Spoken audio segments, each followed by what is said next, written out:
Kita mungkin dalam masalah. Kita tidak melihat kehadiran Tuhan. Tapi Tuhan yang apa ya? Jangan kita berpikir bahwa Tuhan yang tidak sepertinya mendengarkan doa-doa kita. Bukan berarti Tuhan itu tidak ada. Betul, seringkali Tuhan itu tidak tampak. Tapi ketidaktampakan Tuhan bukan berarti Tuhan itu tidak ada. Pikirkan tentang Yesus di kayu salib. Pikirkan tentang Yesus di kayu salib dan apa yang dideritanya karena dosa. Bagaimanakah seharusnya kenyataan itu? Bahwa Allah di dalam kasih Kristus menderita lebih buruk daripada kita. Membantu kita menjaga iman di tengah-tengah masa penderitaan dan pencobaan. Ya. Coba kita lihat ya. Jadi siapa Yesus ini? Anak Allah. Apakah dia berdosa? Tidak. Ada kejahatan yang dia buat? Tidak. Apakah dia memang pantas untuk menderita, untuk mendapatkan penderitaan seperti yang dialami? Tidak. Siapa ia? Orang benar. Jadi disinilah kita bisa melihat bahwa ada satu fakta dalam dunia ini bahwa orang benar itu tidak dapat terlepas dari penderitaan. Pada saat kita bersekutu dengan Tuhan, kita dapat memiliki kekuatan Tuhan. Tapi jangan lupa, pada saat yang bersama, kalau kita bersekutu dengan Tuhan, kita menjadi sasaran utama setan. Dan itu yang terjadi kepada Ayub. Apa yang dialami? Masalah finansial Ayub alami. Habis hartanya. Masalah kesehatan. Masalah rumah tangga. Semua masalah oleh karena dia yang bersekutu dengan Tuhan, orang saleh yang tidak ada lain seperti Ayub. Ya. Tapi justru kita harus lihat pada saat kita bersekutu dengan Tuhan, maka kita menjadi musuh daripada setan. Dan dia akan berusaha untuk melakukan segala sesuatu. Tapi pada saat kita berada dalam penderitaan dan seakan-akan Tuhan memberikan, maka inilah yang terjadi. Mazmur 102, ini fokus kita ya. Malam ini tadi sudah banyak pelajaran bahas tentang Mazmur 88, tapi disinggung juga tentang Mazmur 102. Jadi kita sudah baca Mazmur 88, mari kita lihat pelajaran apa tentang penderitaan dan orang yang menderita dalam Mazmur 102. Mazmur 102 berbicara tentang orang yang sengsara. Dan orang ini seperti Yesus, ya, bukan karena kesalahan mereka, bukan karena dosa, tapi karena memang fakta dalam dunia yang penuh dengan dosa. Jadi ini doa orang sengsara pada waktu ia lemah lesu dan mencurahkan pengaduhannya ke hadapan Tuhan. Dia katakan, Tuhan, dengarkanlah doaku. Bagaimana saya tahu dia orang benar? Dia mau berdoa. Dia mau berhubungan dengan Tuhan. Dengarkanlah doaku dan biarkanlah teriakku minta tolong sampai kepadamu. Dia rindu untuk dapat melekat kepada Tuhan. Dan dia mengalami kesengsaraan. Dia mengalami kesengsaraan. Oh, Mazmur 61 ayat 1. Wah, sering kali ya. Teriakan minta tolong orang benar, orang-orang yang berdoa. Ini bukan orang-orang ateis. Ini bukan orang-orang yang tidak percaya Tuhan atau melecehkan Tuhan. Tapi mereka ini orang-orang yang memiliki hubungan yang erat dengan Tuhan. Tetapi mengalami penderitaan. Dengarkanlah Mazmur 61 ayat 1. Dengar ayat 2 sampai 3. Ini saya satu. Tapi ini Mazmur 61 ayat 2 sampai 3. Dengarkanlah kiranya seruanku ya Allah. Perhatikanlah doaku. Dari ujung bumi aku berseru kepadamu karena hatiku lemah lesu, aku menderita. Mazmur 54 ayat 4 sampai 5 katakan, ya Allah, dengarkanlah doaku. Orang-orang yang berdoa ini, orang-orang benar ini ya. Berilah telinga kepada ucapan mulutku. Sebab orang-orang yang angkuh bangkit menyerang aku. Orang-orang yang sombong ingin mencabut nyawaku. Mereka tidak memperdulikan Allah. Aku memperdulikan engkau Tuhan. Aku mau dekat dengan engkau. Tapi mereka menyerang aku dan aku menderita. Dan aku menderita. Cukup menarik kita lihat bagaimana Daud, misalnya yang menulis juga Mazmur 39:13, ya dikatakan apa? Dia ada satu statement yang cukup menarik yang Daud katakan ya. Dia coba bandingkan dengan nenek moyangnya. Apa yang dikatakan dalam Mazmur 39:13. Dengarkanlah doaku ya Tuhan, kata Daud ya. Berilah telinga kepada teriakku minta tolong. Janganlah berdiam diri melihat air mataku. Sebab aku menumpang padamu. Aku menumpang padamu. Aku pendatang seperti nenek moyangku. Dia bicara tentang aku menumpang padamu. Artinya, I dwell with you as a foreigner. Aku tinggal bersamamu sebagai orang asing. Orang asing, kita tahu, kita sering pelajari. Di zaman Alkitab, orang asing itu tidak memiliki hak. Orang asing itu sering mengalami tindakan semena-mena. Mereka tidak memiliki kekuatan hukum. Ya, Alkitab, 5 kitab Musa banyak kali berbicara tentang janda-janda anak yatim piatu, dan orang asing. Kenapa? Karena mereka tidak memiliki banyak hak. Tidak ada keturunan, tidak ada inheritance, warisan yang dapat menjadi bagian janda-janda atau anak-anak yatim piatu. Itu kena kepada keluarga yang pria dan yang lainnya. Tapi tidak kepada janda-janda, tidak kepada anak-anak yatim piatu, tidak kepada orang asing. Dan dia katakan, aku ini tidak habis aku dengan kata lain. Aku sedang dalam keadaan habis, Tuhan. Aku tinggal bersamamu sebagai orang asing. Dia dalam doanya dia berdoa seperti apa ya? Seperti Musa. Kalau dia bilang seperti ini ada hal yang menarik ini ya. Kenapa? Dia berdoa seperti Musa. Tuhan, pada saat Tuhan ingin menghukum orang Israel, Tuhan, Engkau sudah membawa ini umatmu ini keluar dari Mesir, ya, Engkau sudah bawa, dan kalau kamu harus membunuh mereka di padang belantara ini, apa yang nanti orang Mesir mau bilang? Jadi mereka mengucapkan sesuatu terhadap apa yang Tuhan sudah lakukan. Tuhan sudah lakukan di masa lalu.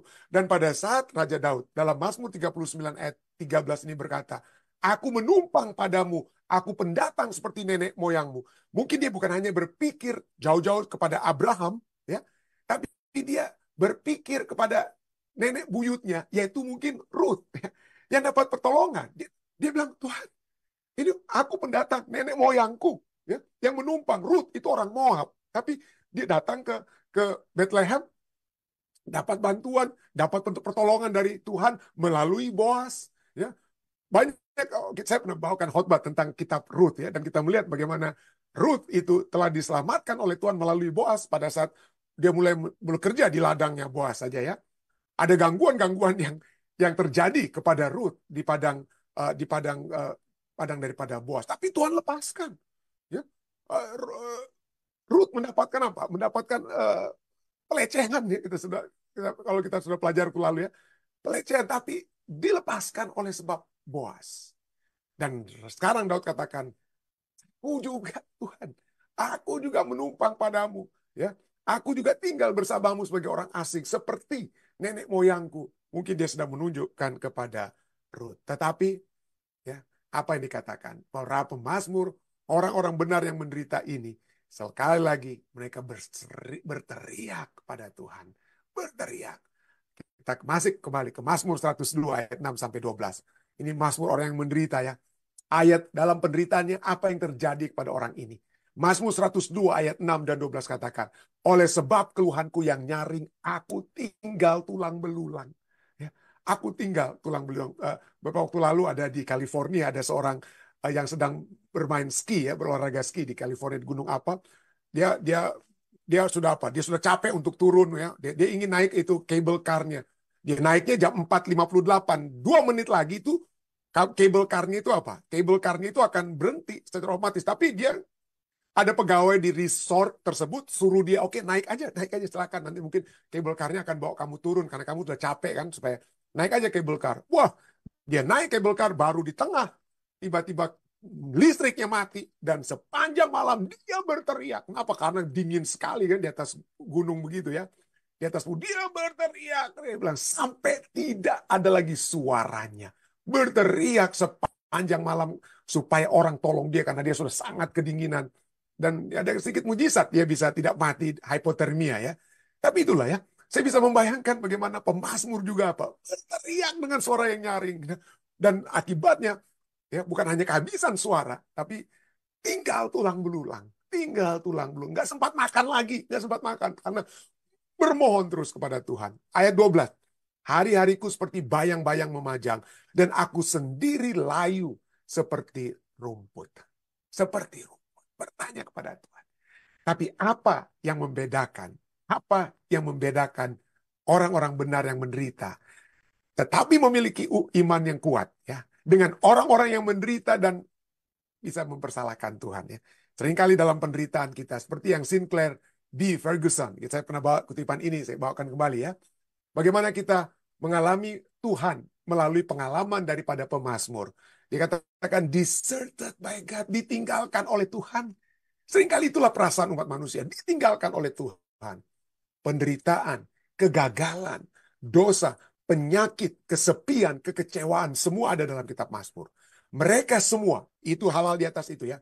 Mereka semua datang dalam berbagai bentuk dan ukuran yang tampaknya tidak ada habisnya. Kadang-kadang tampaknya tidak ada cara untuk berbelok, baik ke belakang maupun ke depan. Waduh, sudah tidak ada lagi jalan keluar. Tidak ada cahaya di kedua ujung terowongan. Bagi banyak orang, pengalaman seperti itu menimbulkan pertanyaan, mengapa ini terjadi pada saya? Mengapa ini terjadi pada saya? Apakah Tuhan meninggalkan saya? Tidak adakah yang bisa membantu? Apakah hanya keputusasaan yang tersisa untukku? Inilah teriakan kita ya. Seringkali pada saat ini terjadi. Tidak heran C.S. Lewis dia katakan ya, dia dalam pada saat dia membahas bukunya, dia memberikan observasi apa yang orang-orang sering katakan, orang-orang yang pikirkan pada saat mereka menderita. Dalam bukunya The Problem of Pain, masalah dengan kesakitan ya, penderitaan. C.S. Lewis tanyakan ya, banyak orang observasinya begini. Jika Tuhan itu baik, maka Tuhan akan membuat makhluknya sangat berbahagia. Dan jika dia maha kuasa, dia akan dapat melakukan apa yang dia inginkan. Tetapi makhluk-makhluk Tuhan, makhluk-makhluk itu tidak berbahagia. Makhluk-makhluk tidak berbahagia. Oleh karena itu, ya, banyak orang katakan yang ditulis oleh C.S. Lewis ya. Oleh karena itu, Tuhan tidak memiliki kebaikan. Kenapa? Karena orang tidak bahagia. Maka Tuhan tidak memiliki kebaikan atau kekuatan untuk membuat kebahagiaan. Atau Tuhan tidak memiliki keduanya. Ujung-ujungnya seringkali dalam penderitaan kita, ujung-ujungnya itu Tuhan yang salah. Tuhan tidak ada. Dan pada saya sudah pernah katakan juga ya, pada saat terjadinya Holocaust, ya seringkali kita berpikir banyak orang orang Israel saat ini, orang Yahudi itu percaya Tuhan. Oh tidak juga ya. Banyak sekali orang-orang Yahudi saat ini oleh sebab adanya Holocaust, mereka tidak lagi percaya kepada Tuhan. Kenapa? Karena bagi mereka, kalau there is Auschwitz, misalnya Primo Levi, dia katakan, ada itu Auschwitz. Auschwitz itu adalah apa tempat penahanan daripada orang-orang Nazi Jermanik kepada orang-orang Yahudi ya, yang camp konsentrasi ya, concentration camp di Auschwitz. There is Auschwitz, dia katakan, ada itu Auschwitz, and so dengan demikian tidak mungkin ada Allah. Kalau ada Allah, tidak mungkin ada itu Auschwitz. Ya. Tapi karena Allah tidak ada, makanya kejahatan Nazi itu membuktikan bahwa Allah tidak ada. Simon Wiesenthal, dia juga katakan, God, at least, ya, God must have been on leave during Holocaust. Di mana Tuhan? Di mana Tuhan? Seringkali kita sering membaca ya buku seperti yang ditulis oleh Elie Wiesel, The Night. Ya.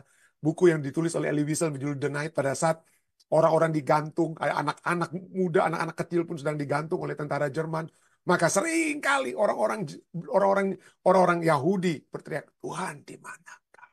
Di mana kau? Kenapa itu terjadi? Kenapa itu terjadi? Inilah masalah yang umat manusia alami. Umat manusia mengalami dua hal. Yang pertama-tama mungkin kita sudah pernah dengar ya.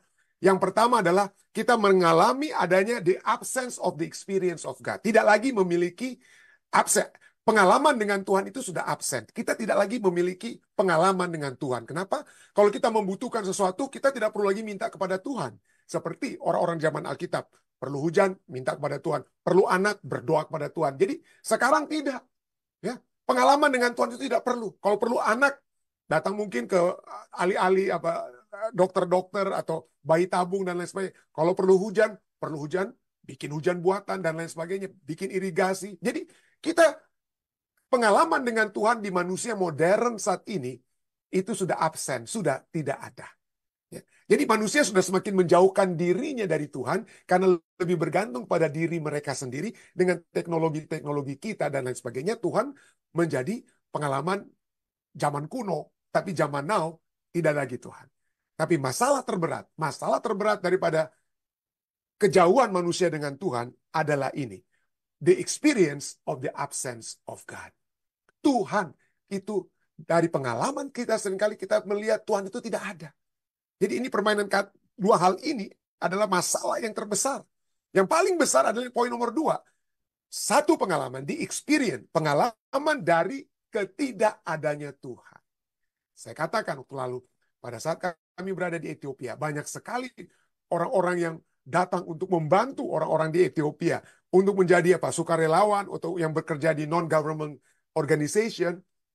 Jarang di antara mereka itu yang percaya kepada Tuhan. Pada saat saya pikir, ini mungkin orang-orang ini kok punya kasih kemanusiaan gitu ya. Mungkin mereka sayang dengan Tuhan, makanya mereka datang untuk membantu orang-orang di Ethiopia. Pada saat saya berbicara dengan mereka dan pada saat ada masuk sedikit singgung tentang agama, tentang Tuhan, don't talk about God. Jangan ngomong-ngomong tentang Tuhan.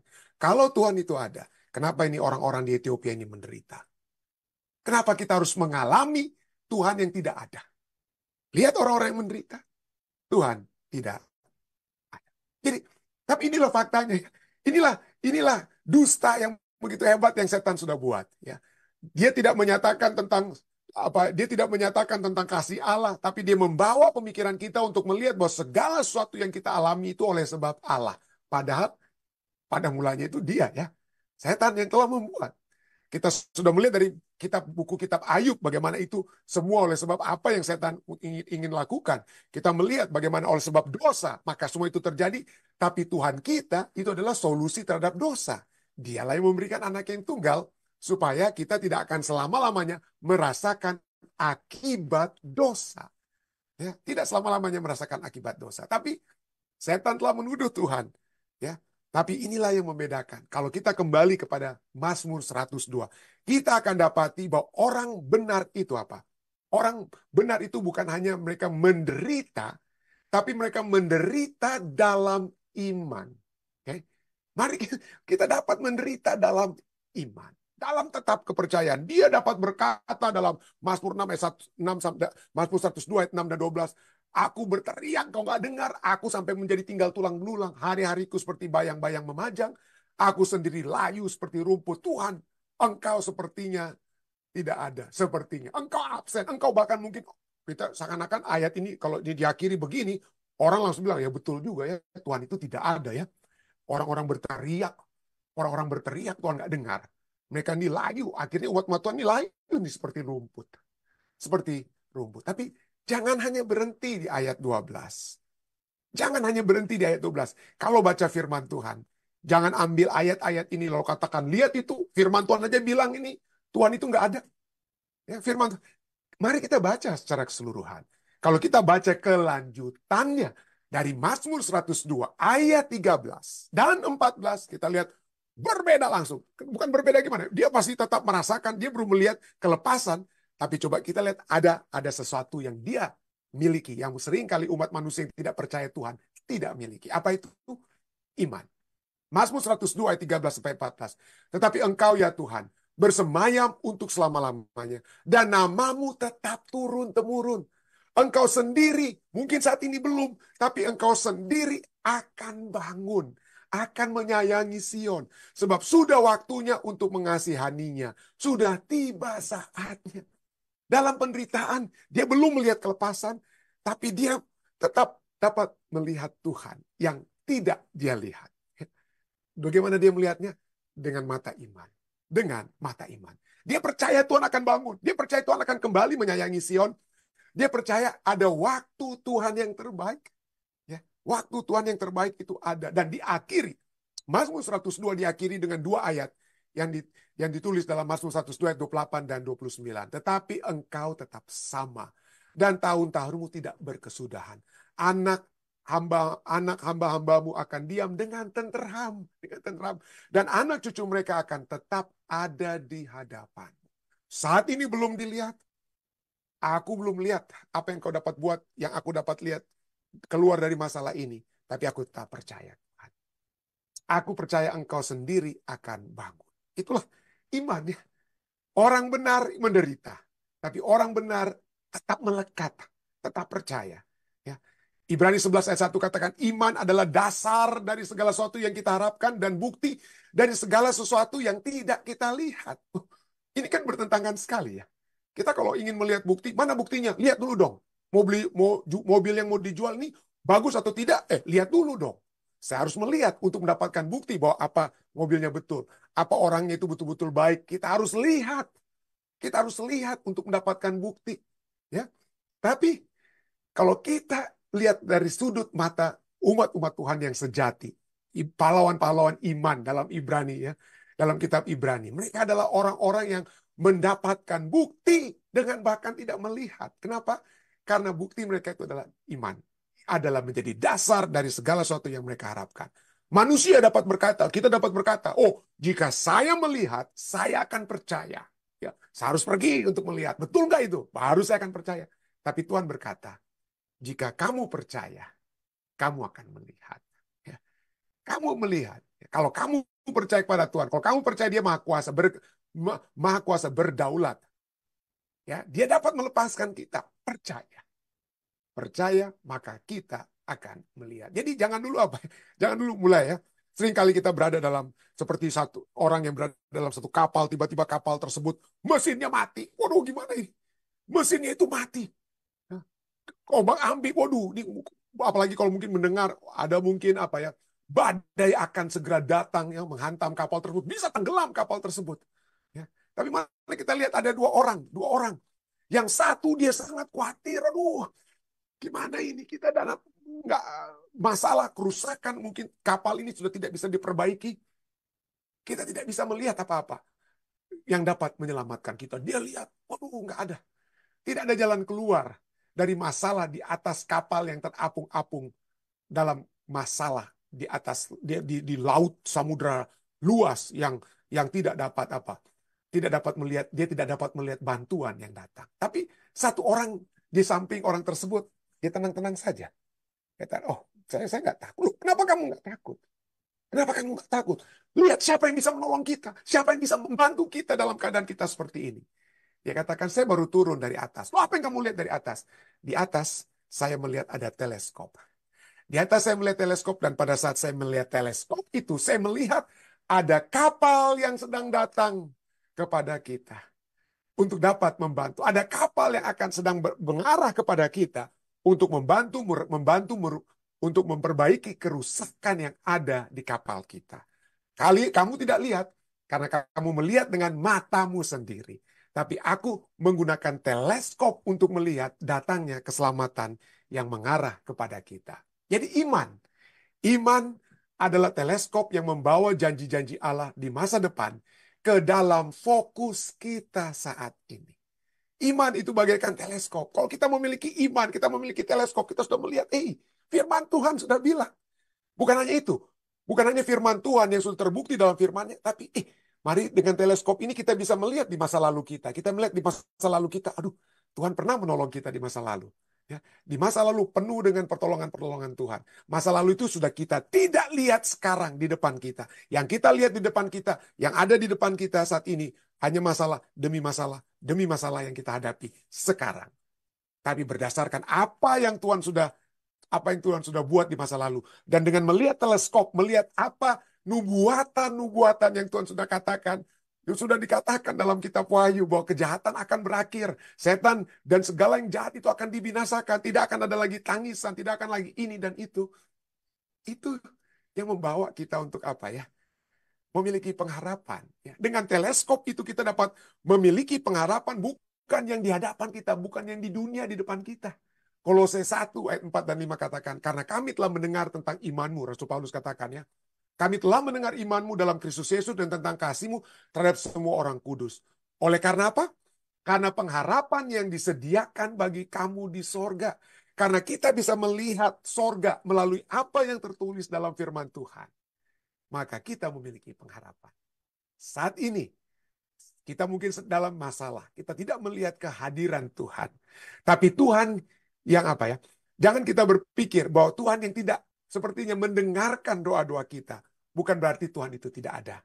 Bukan berarti Tuhan tidak ada. Satu statement yang Brian Houston katakan, though there are times, walaupun ada masa-masa seperti ya ketika saat itu Tuhan seakan-akan Tuhan itu tidak bersuara, Tuhan diam, kita yang berteriak-teriak, Tuhan seperti diam.